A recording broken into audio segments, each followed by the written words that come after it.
Ladies and gentlemen, welcome to PeakFlow Power number, the big 2020.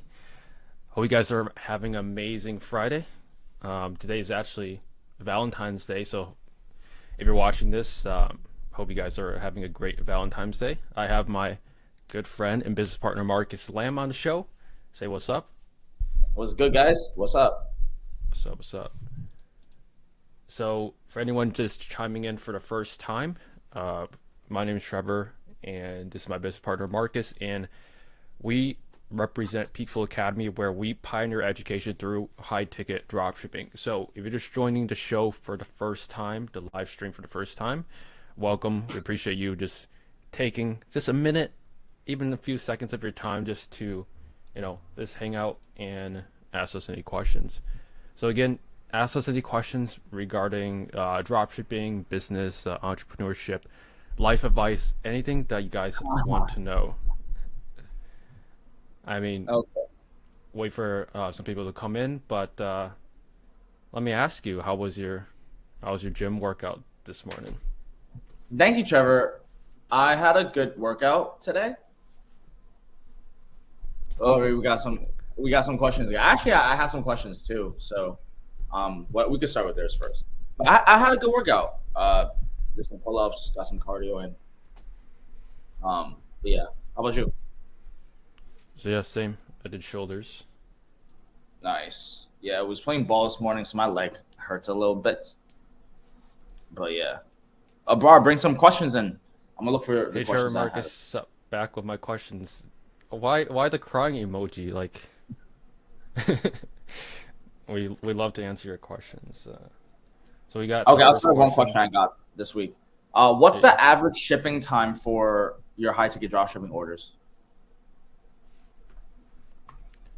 yeah, most of our orders, usually from ordering the product to being delivered, is around 1 to 2 weeks. Sometimes it could be faster than that, and then sometimes it could be longer than that. It just depends on, there's two types of shippings with drop shipping. The shipping that you're kind of familiar with this, like UPS, USPS, FedEx, your traditional truck shipping. But there's another type of shipping called LTL, which is the semi trucks. Those are called less than truckload. And basically those is are like shipments that take a little bit longer, usually 1 to 2 weeks. You Yeah, got a and there's question? usually something on BOL. What's up? You got. Yeah, BLL. That's true. Another question is, what is your highest profit potential per month in, or it's what is the highest profit potential per month in high ticket drop shipping? So I'm tripping over my words. Got too much coffee going on.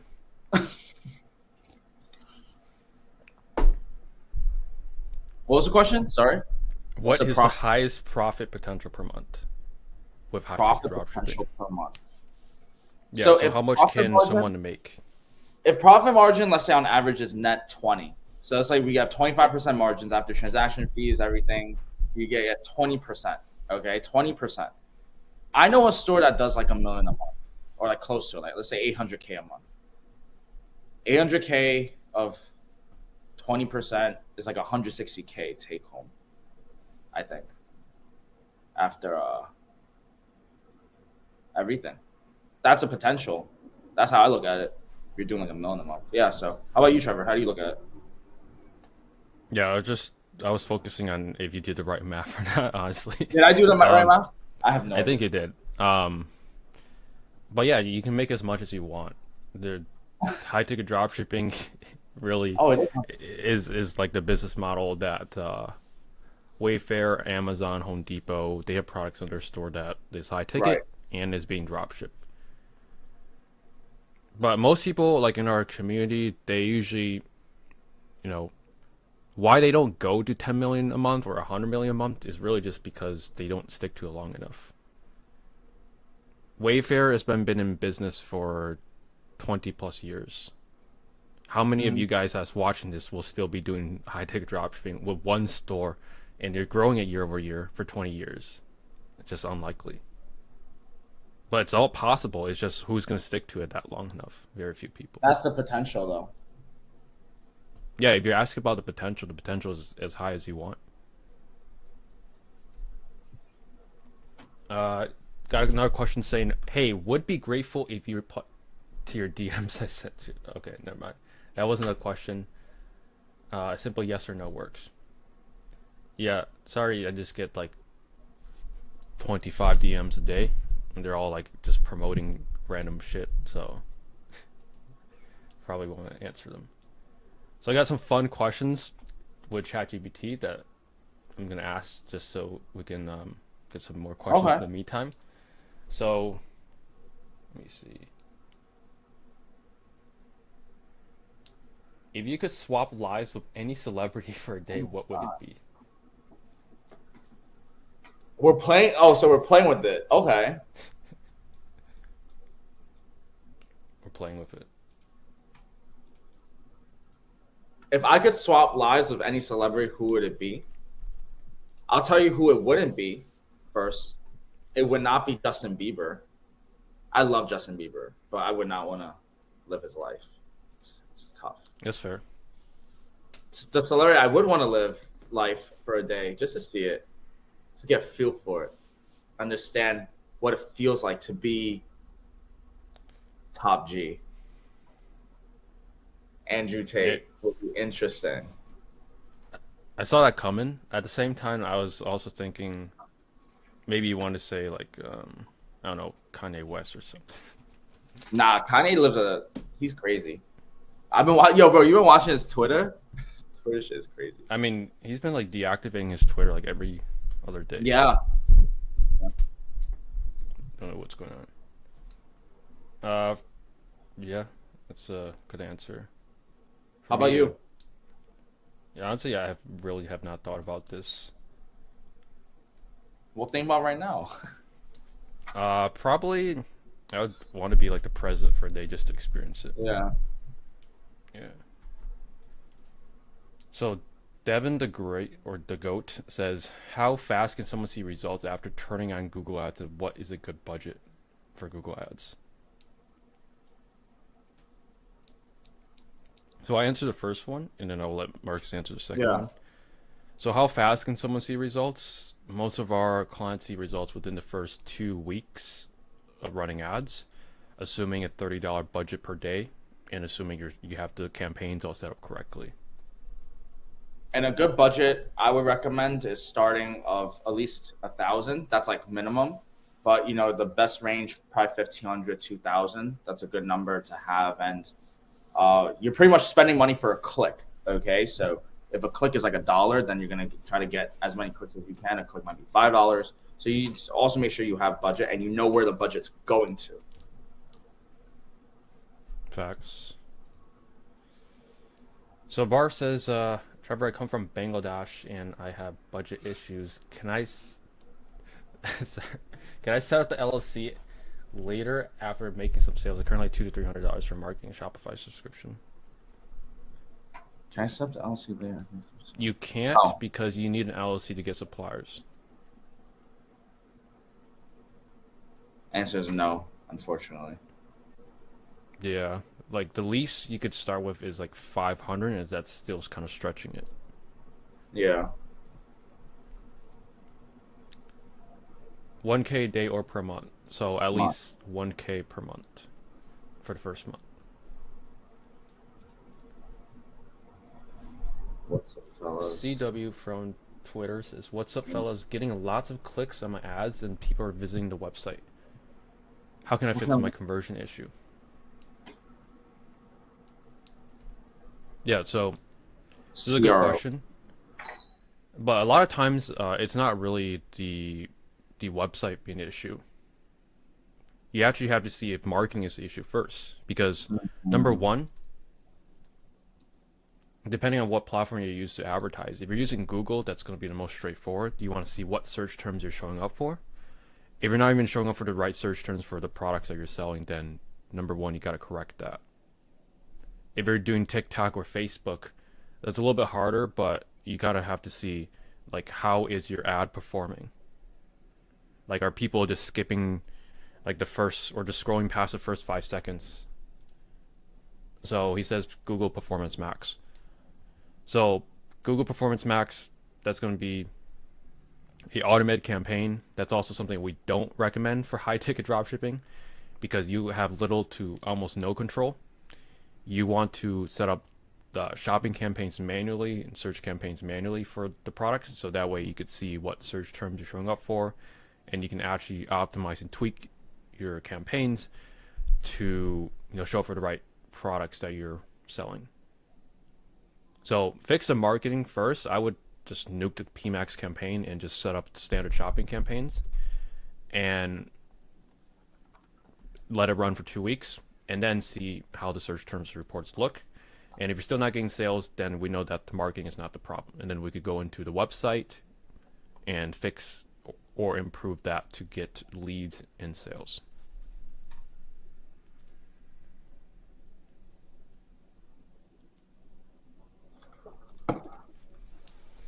So Davin says, need bait niches or want bait niches, what is better?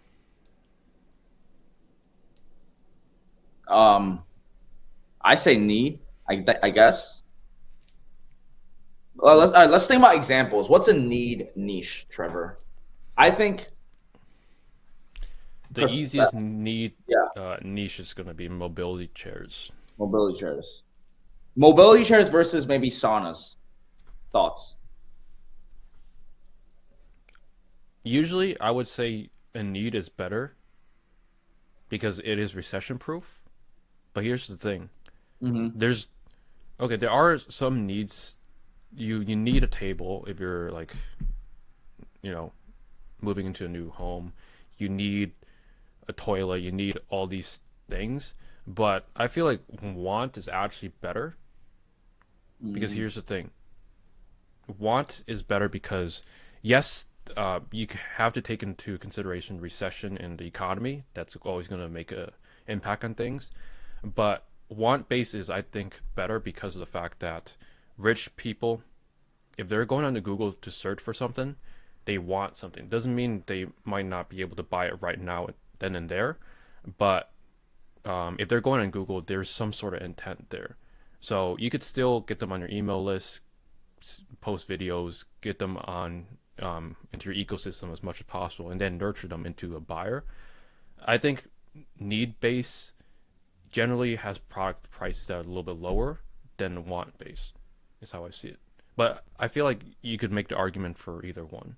What's your take? Yeah. I like your new thoughts. What I've been seeing myself also, similar to how I saw it earlier now when I was doing dropshipping, if you ride on trends, that also helps a lot. So for example, like I noticed when I was selling like ACs, especially if you run in the summertime, it's just like easier to sell. And I'm seeing that same pattern with the wellness, like saunas, like cold plunge, like biohacking has just been more trendy. And honestly, like I agree. Like I would originally think it would be need, but want is actually a very interesting new thought that I have. So I lean towards what I might even try to go like more relevant, like the want actually. I feel like because you're using Google, you can't go wrong either way. It's because That's true. no matter what, people are typing something to Google they want or need. It doesn't Yeah. really matter. Right. They have some desire to obtain that thing. There's intent. Nobody randomly searches sauna if they don't, or if they're not interested or want it or need it. Right. Nobody's gonna search, I need a lawyer right now, just randomly on Google. Right. If they don't need one. So I think it can go either way. But my take is like, I would choose a want base because it's usually a larger market and making content for it is a little bit easier. Mm. There's nothing That's like what, fancy that's need. Like most of the things is kind of boring.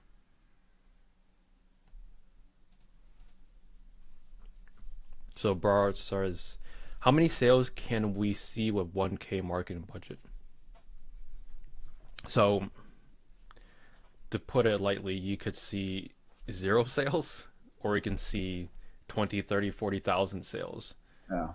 So ideally you want at least 10,000 sales with your $1,000 marketing budget, because with high ticket you want to get $10 back for every $1 that you spend on marketing. And if you're not hitting that, then you want to fix your funnel in some way. That way you can get to that benchmark.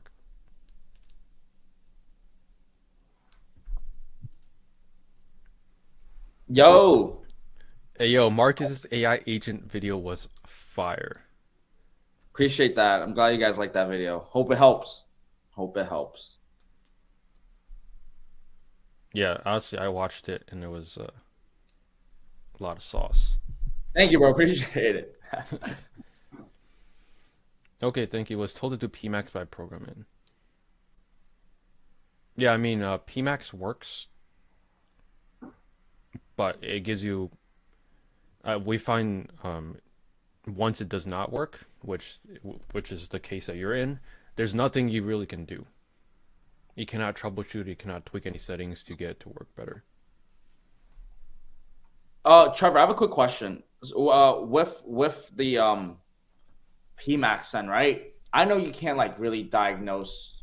Well, how do you how are other people diagnosing? Like, what do you see? Like let's say the PMAX is like spending. Last week it was doing okay. This week it's nothing.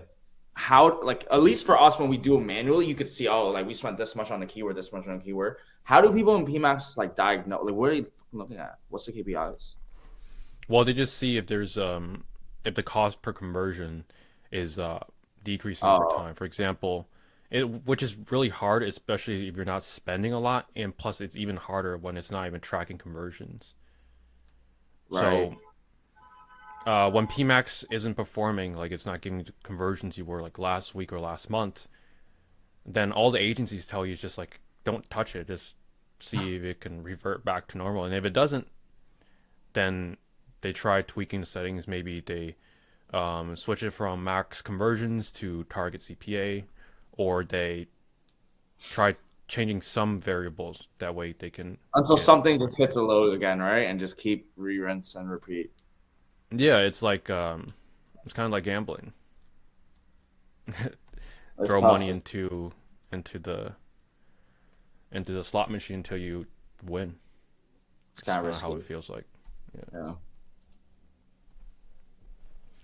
Wellness, i.e., red light therapy, saunas, cold plunges. Steam showers too. Yeah, it's a hot niche. It's been trending for a while. What's your predictions on this niche in the next 10 years? Do you think it will still continue trending upwards, or do you think it will trend downwards or stay the same? I think it's going to trend upwards, but only in this particular wellness side because I feel like right now we're entering a deeper age of information. Like we already hit the information age. We're like fucking tremendous information. And I notice a lot of people care about their health more. That's literally it. Like people actually are trying to improve their work life balance, trying to walk and all that shit. So I only see this going improving more. Because like, bro, you know, there's like some guy that's like he took like his blood of his own son to stay looking young. Do you know who I'm talking about? I think his name like, starts with like a Brian or something. You know what I'm talking about? You I seen know who that? you're talking about. I forget his name though. Yeah. So I see it's only trending upwards, and that's the niche in it. So for this one, I would say yes, it will. How about you? Yeah, I think so overall. I was just thinking like AI revolution, how can it impact this niche? Um, I think we're still very far out for like robots replacing like, maids and like doing all the chores and whatnot Not for you. that. Not yet. Yeah. Yeah, you just see like those fan edits where like people are in just wheelchairs with a toilet. They're sitting on a toilet and Yeah. they're just like fucking fat, and yeah. I think But you know overall it what you will might trend see? upwards. You know What what you would you might see, Trevor? what? Remote avatar agents, which is kind of really scary for a lot of VAs. Does that make sense? So like What's that do exactly? Okay, so I'm looking into what an AI agent is. An AI agent's pretty much imagine like a virtual assistant that like imagine you go into Slack, right? Like you're on Yep. Slack. It's like add this file to my Google Drive. Like you tell someone, like you tell your assistant to do that. But imagine that's not a human. That's a AI that could have the data with your Google Drive and your Slack and actually put it in there. And then imagine it doing like higher level tasks. Like it's very like I think that's the first thing it's gonna replace is like remote assistance, unless you're like the top 20%. Okay? I wait for that day because I feel like every business owner or any Guys, that person is as real needs as an it gets. assistant. That is as real as it gets from Trevor Zheng over here. Say it, Trevor. I think it's a necessity for just a business owner or just anyone in general because like doing these tedious tasks like it's so draining, But it needs to boring. be done. It needs to be done. It just needs to be done. It's Backlogging, all the like everything needs to be done. doing your finances, Yeah, doing your P&Ls. It's like it doesn't move the business forward, but it also prevents the business from crushing gotta track it. downwards. Yeah. Like that boring stuff. Yeah, have an assistant do it for you. And why not the assistant? There's no human errors as well with it, which is Well, there might be AI assistant, and then you hire a real assistant to monitor the AI monitor assistant, it. Right. and that way you can, you know, have two people in the same thing. Because I feel like it's not going to replace humans, but what will change is just people will have to monitor the AI to make sure they're doing the right thing. Yeah, I think it's just gonna shift culture, but I think we'll be fine. Do you need to- So Davin says, "Do you need to hire a team to run a store, or can it be ran with one person?" I think It can be ran with one person. Do we recommend it? Not long term, but we have some clients that actually a good example. We had a client named Manny. He has like a store. We took him from 5K a month to 135K a month in 3 to 4 months. I think he still runs his store by himself. He's doing 150K a month. That's a lot. I wouldn't recommend it because like that's a lot of you're basically what you're doing is you started a business to replace your 9 to 5 and you just got a higher paying job out of it. That's really what it is. But you know, at any point he does have the ability to train someone so that way he doesn't have to be taking all the calls. Yeah. Or train the AI. Train the AI. Yeah, watch Marcus's AI agent video so so he can take Check some that out. burden off the shoulder. So CW says, got a question about suppliers. There's very limited amounts of suppliers in my niche, and I've been getting rejected by a few saying they don't work with online-only retailers. Any suggestions?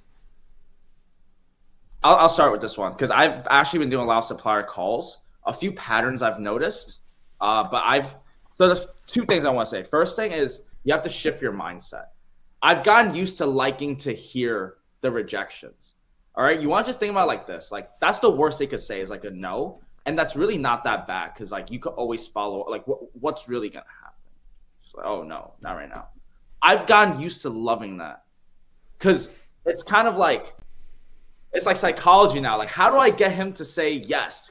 Look, put it like this: there's other dealers that are literally doing it, right? Like a lot of the suppliers that you call, especially if they're like very big, they have dealer.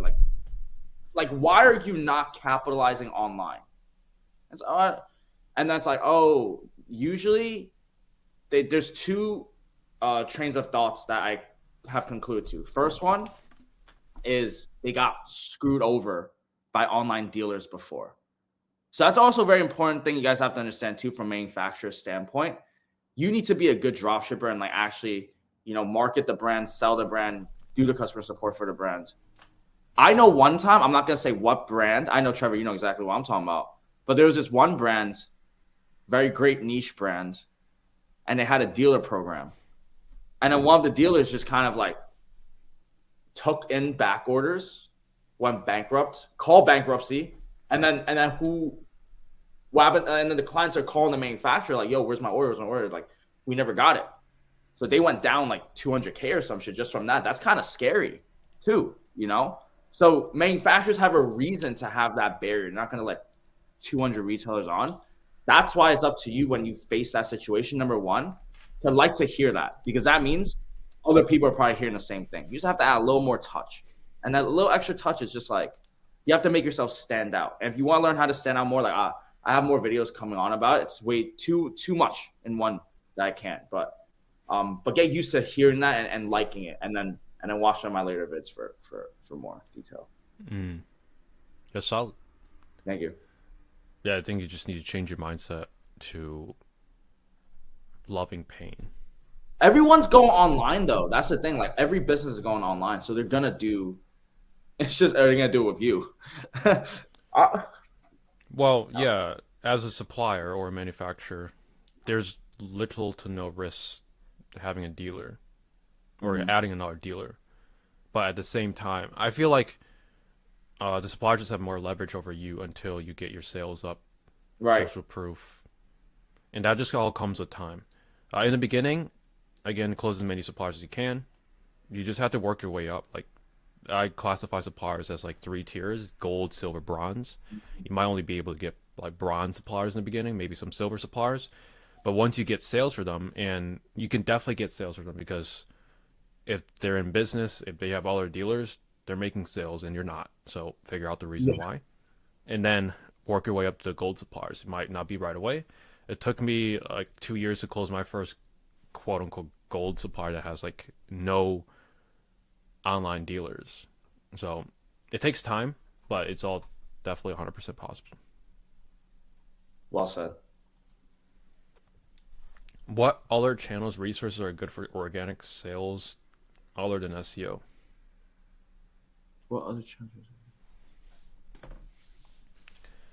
I'll answer this. So SEO, you definitely don't want to overlook it, but the other best channels are what you're watching us on right now, most likely. YouTube.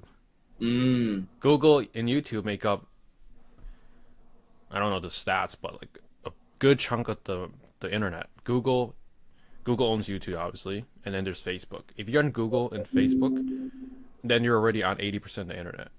You don't really need to touch the 20% because they're usually, the ad platforms aren't that great. What about You're probably just Yahoo? gonna burn one. Yahoo?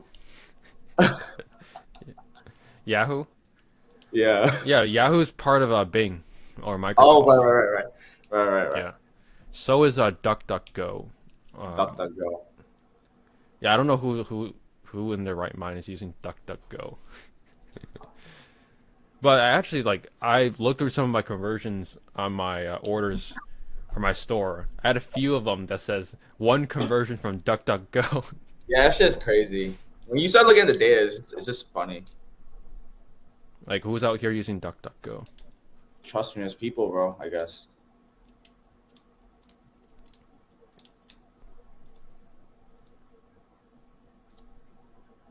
The answer is just like like every stream. Yeah. What's the most amount of profit you guys ever made in a month? From all our stores combined, 30K to 50K. No exact number.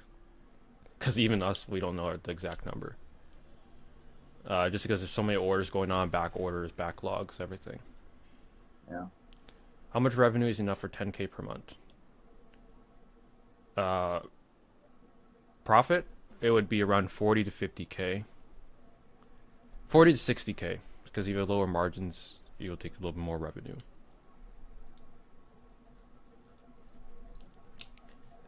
Sig AI says late, but here. What's up, Sig? Welcome. Dr. Sean says, where do you find USA-based employees like to answer the phone, do sales? That's good question. Would you like to answer it? You go first. Share the sauce. Fine. US-based employees, like, for us, we hire them off LinkedIn or school communities or just people you know.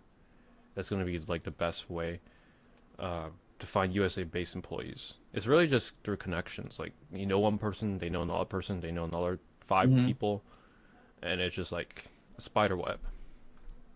I think LinkedIn is a very underutilized place, though. I truly believe like the LinkedIn is really not bad. Yeah, everyone has LinkedIn. If you're not on LinkedIn, you should be on LinkedIn. Yeah.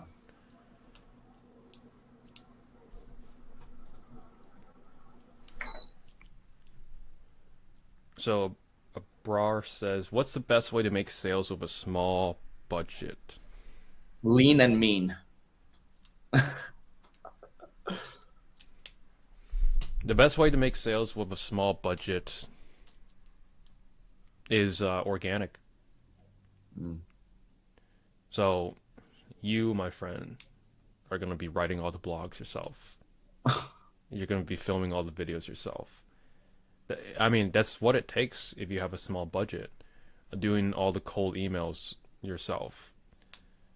Those are like the free or very cheap ways to target buyers that are interested in products, but not spend a ton on marketing expense. I think this is a good question. Why do you guys think there aren't a lot of people talking about high ticket dropshipping? It seems like a lot of people don't know about it. Yeah. I think a lot of people don't know about it yet, actually. I think that's very true.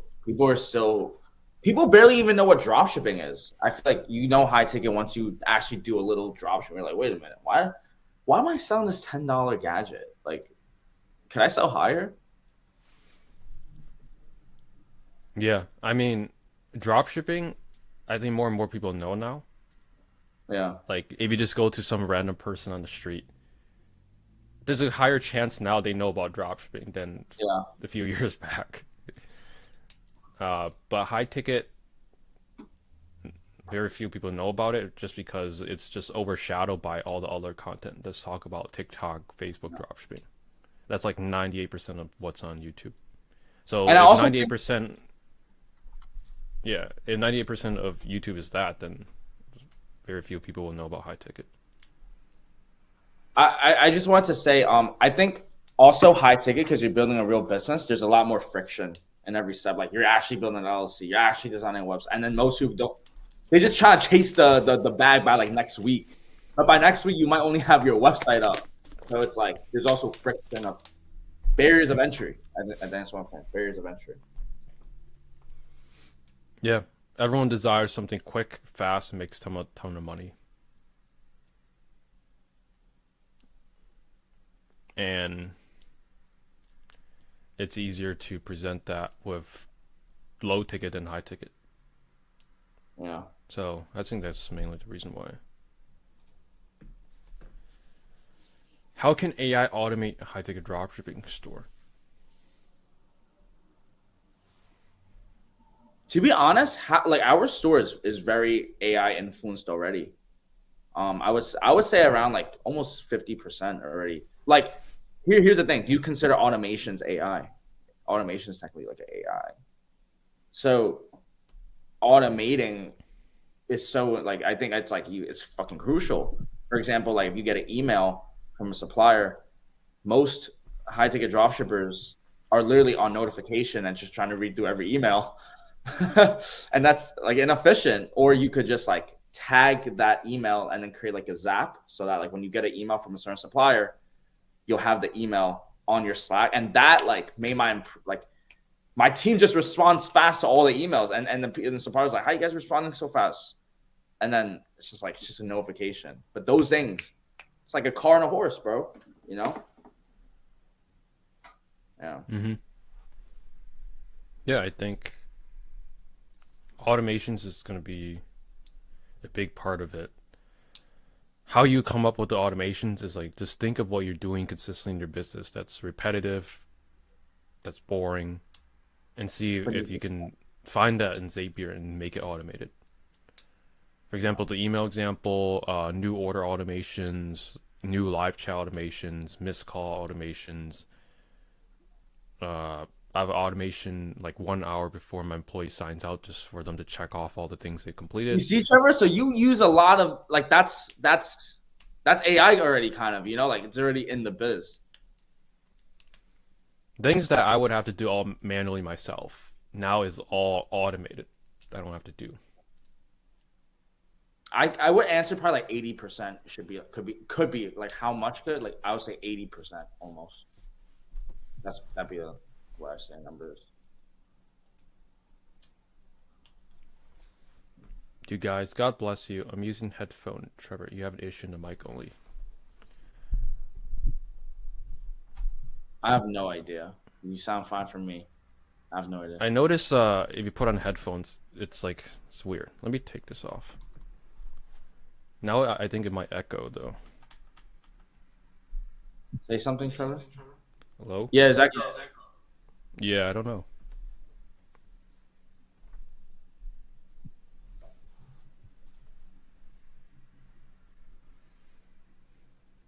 also Trevor? Your recent website breakdown video was insightful too. Said Alex was. Glad you liked it. Coming out with more. How much people would you have to hire for a high-ticket dropshipping store? Depends on what phase you're in.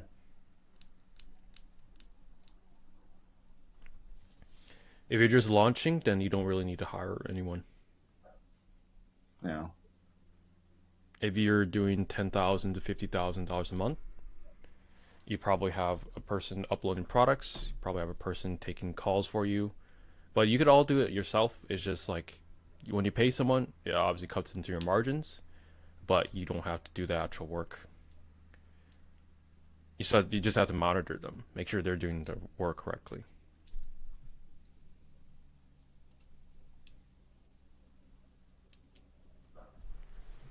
Yo guys, why I should run SERP Google Ads campaigns if I'm already ranking with SEO?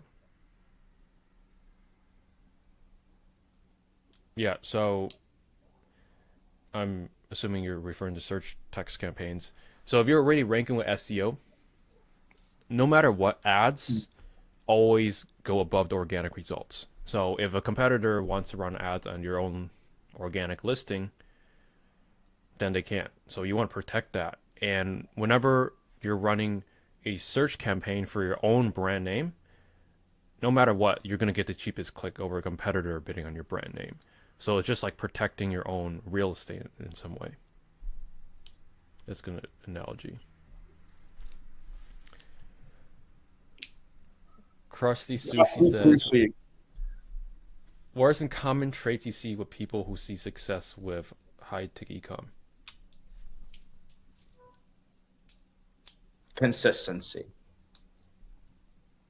Being able to show up, get the work done, might not feel like doing it, get the calls in, get the website done, just get it done. Consistency for me. Okay, we're gonna go back and forth naming just one word. So Okay. You said consistency. I would say hunger. You have to be hungry enough to want to make it work. Because I feel like a lot of people, they just don't want it bad enough. Okay. My next word is creative. I think the good ones, like you just find a way. Like you just have like a merchant center band. You're just gonna find like all the services, like you creatively trying to find the solutions. That's one thing. Yeah, I agree. And then my word would just be you have to also be a leader. Oh, That's not really a word, but like leadership, I leader, guess. leader. Yeah, because a lot of times I see people they don't take blame for their own mistakes. They want to blame it on other exterior things. Yeah. Even though sometimes it can be, I feel like in your business, and especially in the beginning, you should blame everything on yourself. Yeah. Blame it all on yourself. You didn't close the supplier, even though it's not technically your fault. It's your fault. The ads aren't profitable, or you're not doing something correctly. It's your fault. Just take blame for everything. I feel like, for me at least, that works really well. Because when when something is my fault, then I'm here to fix it. Um, so that would be my next word. It's kind of hard.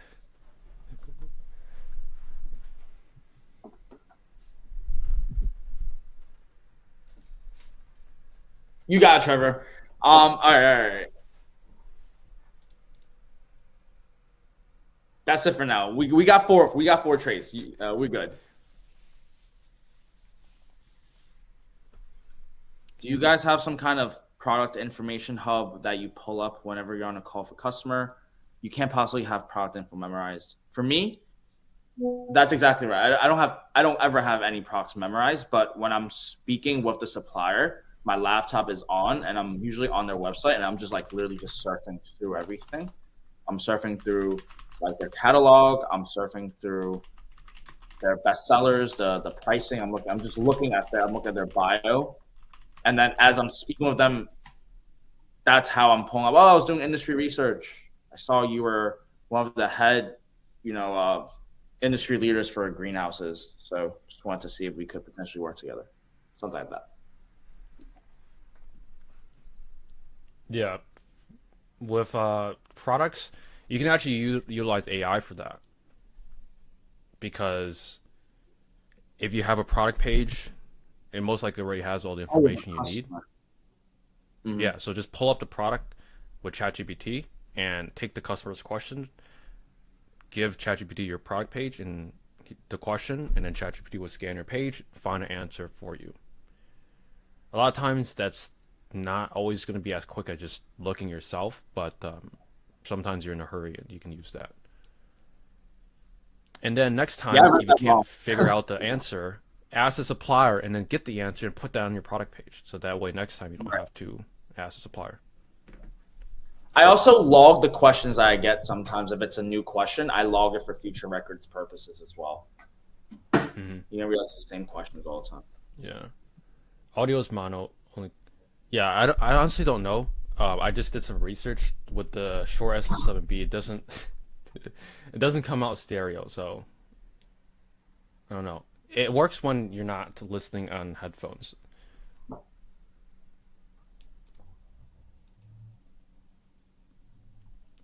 How do you ensure that the honeymoon phase between customers and your product lasts?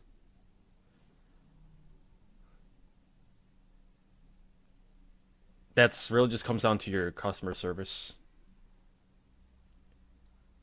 Just following up with customers kind of unnecessarily too much. Like, for example, this product shipped. Most companies would just send you an email notification. You could go above and beyond by texting them, giving them a call, or you could also give them a call once it's like out for delivery. Hey, I just letting you know your product's out for delivery tomorrow around 12 p.m. noon time. So make sure you're there to receive it. Just going above and beyond what most companies don't do. And when you're too big, you can't really like personalize a lot of the things in your business. So whenever you're small, you can, that's your advantage. Use that to your advantage. That way, your honeymoon phase between your customers and your product lasts. Right. Follow-up process. Mm-hmm. How has live impacted your subscriber growth? Has it really even? Probably. It's shown to just subscribers, so probably zero. But it's great to like connect with you guys. Yeah. On the other screen, because like sometimes I feel like I'm just talking to myself, so it's good to see like there's actually people behind the other screen. Mm-hmm. What's your favorite AI tools to use with productivity workflow? Trello, Asana, ClickUp, Zapier, Slack. They all have some sort of AI component to it, but like it's not. I don't really use it. I feel like AI hasn't gotten to a point where it's like you always want to use it. It's right. like it's a additional add-on, but you're just accustomed to doing it manually.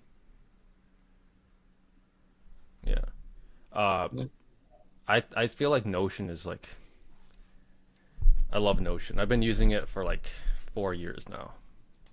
Yeah, Notion's I'm a good. Notion connoisseur. Yeah, I see those would be it. What's your take on? What's your take Mm, on using older versions of Empire / Warehouse Theme?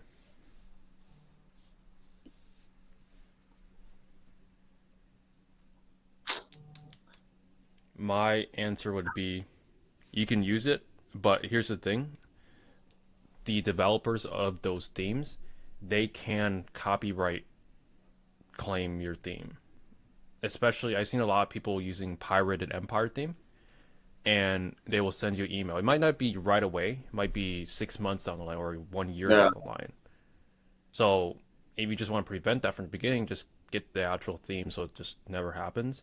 Because once that happens, you will have to buy the theme and then make all those changes that you did to your own theme, to your old theme to the new theme. So just prevent the problem from the beginning so it doesn't come up. So just get the actual theme. I agree. In the spirit of Valentine's Day, which of your products, if any, will make the perfect matchmaker for customers looking to fall in love with their purchases? What a great question for Trevor. Which of your products, if any, to make the, which of your products, if any, would make the perfect match? So it's an interesting question. I don't think there's any like Valentine specific products, but I feel like you could angle anything. Like for example, if you're selling a sauna, you could say in your email newsletter, in despite or due to Valentine's, oh man, because of Valentine's Day,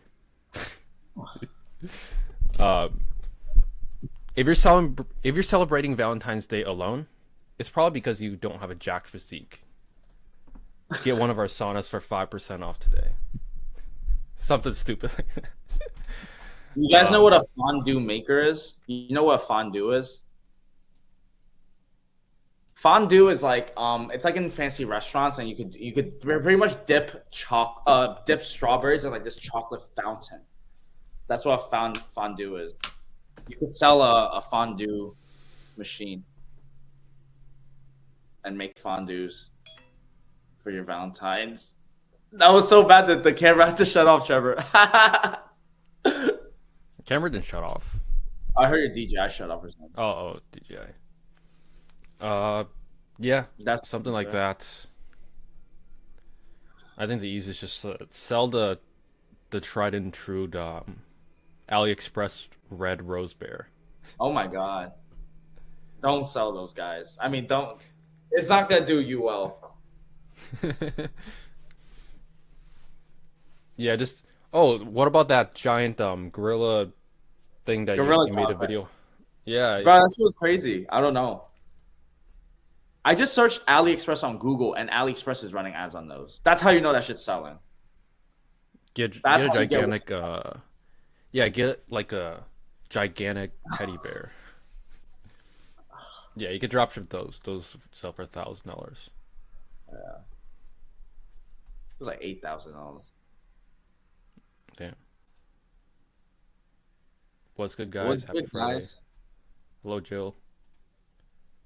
Have you guys used ChatGPT / AI to code your sites, or do you still hire web developers?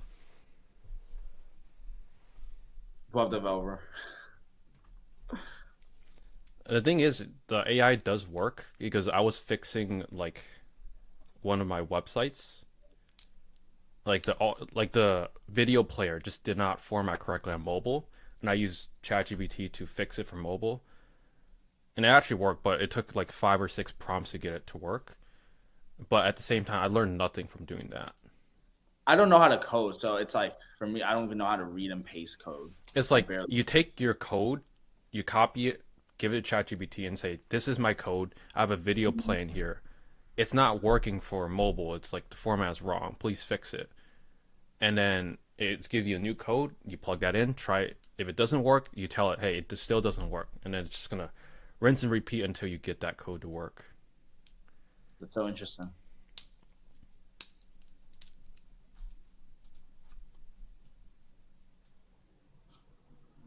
LOL. WooCommerce/Shopify. What do you guys think? That's actually a good question. I've thought about trying to run it on WooCommerce. I don't know. I think the only thing would be the tracking for me. You could track everything. I would say they'd be pretty much both. Tracking it in terms of like conversions? Yeah. Yeah, I don't think that's a problem. It's I don't like the platform. It's really slow. Like for example, if you were to install a Shopify app or do a plugin, everything just takes like 3 times longer on WooCommerce Oh, or just really? WordPress. Yeah. But I mean, it definitely works because there are sites on WooCommerce. It's also going to be cheaper long term with WooCommerce because most of the apps you can buy it for like a lifetime subscription or a subscription, and you don't have to pay each month. Mm. So slightly cheaper. For in exchange, it's more inconvenient in my opinion. I've tried it before. Please don't use WooCommerce. At work, we manage clients that use WooCommerce, and it freaking sucks. Damn. Enough Yeah, said. I mean, take Alex's advice. No. How do you get quality leads in terms of outreach strategy? Yeah. I would say just identify your target market. So, like, if you want high quality leads, you have to know what a high quality looks like. And then, for example, like, let's say I'm trying to sell saunas to, people like older aged men, that care about their health. I'm not going to go into, um, kitchen remodeling to go and find that, or like, ladies, idea design. Like, you're going to go into maybe ESP, you're going to go into like the group, right? So go into where they are at and then outreach in the market. I agree. Just I identify your client avatar. So if you're selling sheds, for example, oops. With sheds, you probably are selling to homeowners. So try to target people that are within your target market. I feel like it's always going to be easier if you're doing outreach to businesses because they have more money, and I don't think you can actually cold email people personal emails. You have to send it to a business email, like legally. He says, sorry, I mean backlinks. You know what I'm We talking about? don't really, yeah, we don't really outreach for backlinks. We just pay for backlinks.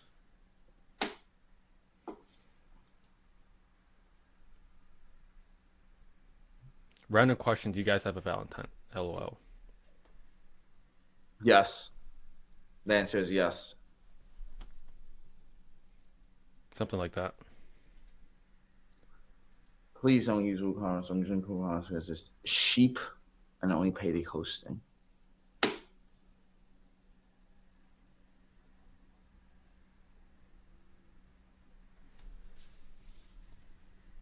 I It's guess cheap. That's really WooCommerce is it. Yeah, I guess WooCommerce is cheap. Yeah, because you can get like a whole 3 year subscription for like 600. And it works Really? out to be like $5 a month. Yeah, because That's probably why it's so slow then. I didn't even know that. it's not always the reason why it's slow, but I mean, ecom high tickets on WordPress, so Mm. it works. But I only use it because I already paid for 5 years. Oh, shit. They got you on a Yeah, 5-year program? yeah. I think it was $1,000 for 5 years, Oh, so it works out to be like $200 a year. yeah. That's good. Any IG questions? Yeah, so some person says, so you guys average about 150K per month at each stores or all stores in total? Sounds a little bit nosy, but I'm curious on each store. I think 30 to 40K will be about 150K if you make 25% profit. Well, with high ticket, you're not making 25% profit most of the time. It's usually, realistically, it's like 15%. No. But yeah, good numbers. Any other questions? I think that's it. I have a question, Trevor. Yeah, yeah. What do you see as the most common mistake beginners make when coming into high ticket dropshipping? Number one mistake? Most common mistake. I see this very often. It's just they pick a niche that everyone else is doing. The amount of times I get like DMs saying, "You check my website." I check their website, and they have a sauna store, or they have a fire pit store. It's like you Really? already. I mean, by all means, it will work, but for a beginner, you're already That makes sense. playing the game on hard mode. Because you're going against other people that are like actually like pretty veteran. Yeah, because all these niches work. There's tons of demand, and there's market for everyone. But the top people, they're better than you, or they have more time in Resource. the yeah, just more time in the industry. No, I agree. Y'all Y'all are are my my favorite favorite Asian Asian e-com duo. e-com duo. The other dudes are whack. Appreciate that. What other dudes is there? That's That's exactly what I was thinking. What other dudes are there?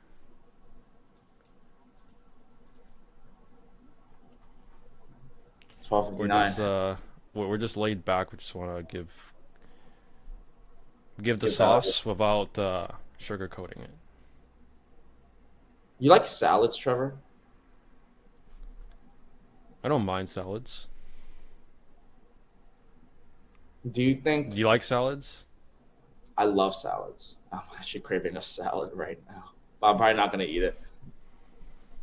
Would you rather have a chicken salad bowl or a chicken rice bowl? You're asking rice to an Asian. Of course, I'm gonna pick That's right. rice. That's rice.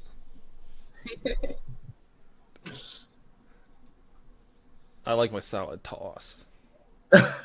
Yeah, Well, what's your favorite dressing? What's your favorite dressing for your salad?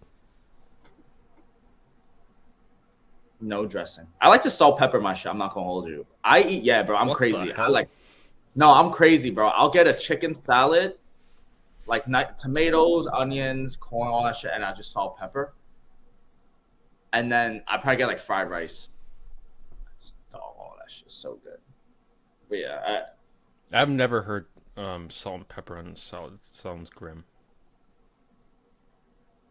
well, Sorry, it's fucking. grim is a UK word. Grim means Oh, gross. my fault, my fault, my fault, my fault. Yeah. I feel like most people just pick ranch. It's like the Marcus always getting hungry. You're probably down like 4,000 calories a day or something. Me? Yeah. I eat a lot. I don't know. I eat a lot. I have at least I need like 2 to 3 entrees in one meal. But that's because I don't eat like I don't eat too You don't much eat during- breakfast, right? I have like an egg sandwich. Every morning? Noon. Oh. At And noon, then, it's not. I guess you consider breakfast. yeah, and then I'm not eating until like 7:38. And at 7:30 I'm feasting. I eat everything. Hmm. Stop marking crashing, bro. No, it's not. I'm looking at my stock portfolio. Is all green? It's actually up. I mean, That's yeah, it is definitely up. yeah. I That's watched pretty this well. video. The best insider trading that you could do is social media trading. Meaning, like, Mm, I watched this guy. He explained it this way. recently there has been a trend on TikTok, old money style. And there's this company, Abercrombie, I'm sure you guys heard of it, that recently went boom in the stock market, just started like climbing up. Is all due to TikTok, social media. So I feel like that's one advantage we normies have over the people in New York in terms of like the stock market is like understanding social presence, like content on social media. For example, anything that has to do with a big company, if it's publicly traded, it usually will impact the price. So that's something you guys could look into. Interesting. Yeah, I like my fruits. I like fruits in my salad for real. I can make some bomb salads, no tossing. All right, we're getting a little sidetracked. I guess that's it for this Friday. Hope you guys had a great or are having a great Valentine's Day. And next week we will be back. What's the topic for next week? Yeah, with another live. The next topic for next week will be seen next week. So we'll see next week. Okay. So that's it. Any other last words, Marcus? Have an amazing day, guys. I'll see you guys next week. All right, adios.